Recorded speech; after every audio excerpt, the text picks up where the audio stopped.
Adunay usa ka dalan nga daw matarong alang sa usa ka tawo. Apan ang katapusan ni ana mao ang mga dalan sa kamatayon. Proverbio 14, bersikulo 12. Busa si Jesus mingon, ako mao ang dalan ug ang kamatuoran ug ang kinabuhi. Walay bisan kinsa nga makaabot sa amahan kun dili pinaagi kanako. Juan 14, bersikulo 6. Mga kapaglaom, welcome sa atong programa, Ang Dalan sa Kinabuhi. Karon nga takna atong isgutan, unsaon paglakaw sa dalan, ilalom sa gugma uban sa unang sugo.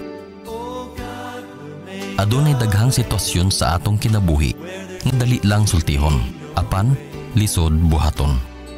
Labi na kung wala kita sa aktual nga sitwasyon. Atong tagaan ug pagtagad pag-usab ang una sa napulo ka sugo nga nagkanayon, dili ka magbaton og lain nga mga Dios sa atubangan ko, sa Exodus kapitulo 20 bersikulo 3. Dali lang nato kini masagulo ug dali lang usab nato ang kunon nga ato kining ginatuman. Apan kun buot hunaon-naon, adunay sitwasyon nga malapas kini tungod sa atong kaluyahon.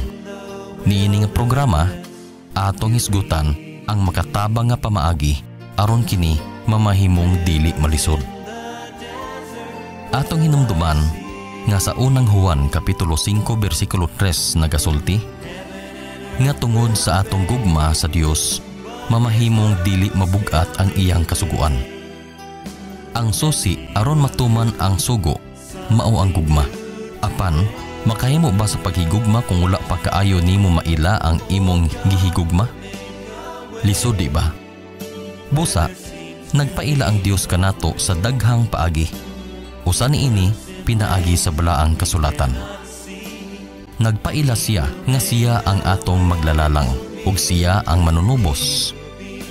Iyang gipaila ang iyang kinaiyahan pinaagi sa iyang ngalan sama sa Elohim o labing gamhanan, El Elyon ang Ginoong na nag-iya, Adonai, Ginoo nga nagadumala, Jehovah Jireh, si Jehovah nga nagahatag sa atong panginahanglanon, Rofe ang nagaayo sa balatian, Shalom ang kalinaw, Elyon ang nagapanalangin, Roi ang atong magbalantay, ug uban pang pangalan nga gigamit kaniya sa balaang kasulatan.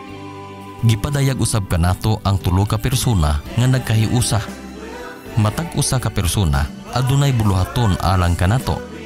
Ang amahan nagpadala sa anak, ang anak nagpakatao ug namatay alang kanato, ug ang Espiritu Santo mupaila kanato sa atong sala aron atong hinulsulan ug mabatnan ang pagdawat sa grasya.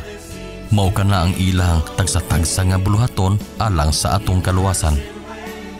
Sa atong pag-ampo, musampit kita sa amahan, sa ngalan sa anak, uban sa giya sa balaang espiritu. Ang Dios nagapadayag sa iyang kinaiya nga puno sa gugma, matarong, puno sa kaluoy, adunay hustisya apan dali mo pasaylo. Walay kausaban, sukad ka niadto hangtod sa walay katapusan. Mao kana ang atong Dios. Bisan dili pa kaigo ang tibuok kalibutan nga kabutangan sa mga pulo nga isaysay sa iyang pagka-Dios. Apan ang gipadayag sa Biblia sobra na sa kaigo aron kita makaila kaniya aron atong mabatnan ang paghigugma kaniya. Mga kapaglaom, sa atong paglakaw sa dalan sa kinabuhi, atong ilhon ang Dios nga atong gialagaran pinaagi sa pagtuon mahitungod kaniya diha sa balaang kasulatan. Ug pinaagi usab sa kinaiyahan nga nagapadayag sa iyang himaya ug labaw sa tanan pinaagi sa atong kasinatian sa pagtan-aw kung giunsa niya pagpadayag ang iyang grasya, iyang presensya ug paghatag sa atong panginahanglanon ug bisan pa sa kinabuhi nga atong nabatnan karon. Tungod niini, mamahimong malisod ang pagpangita ug laing Dios gumikan kay atong nasabtan nga walay makatubong kaniya.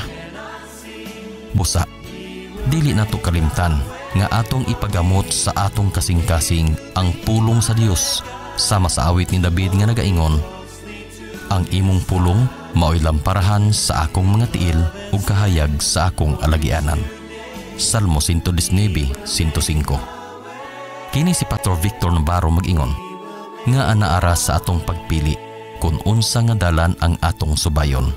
Ug hinaot, ang dalan sa kinabuhi mao ang atong palabihon.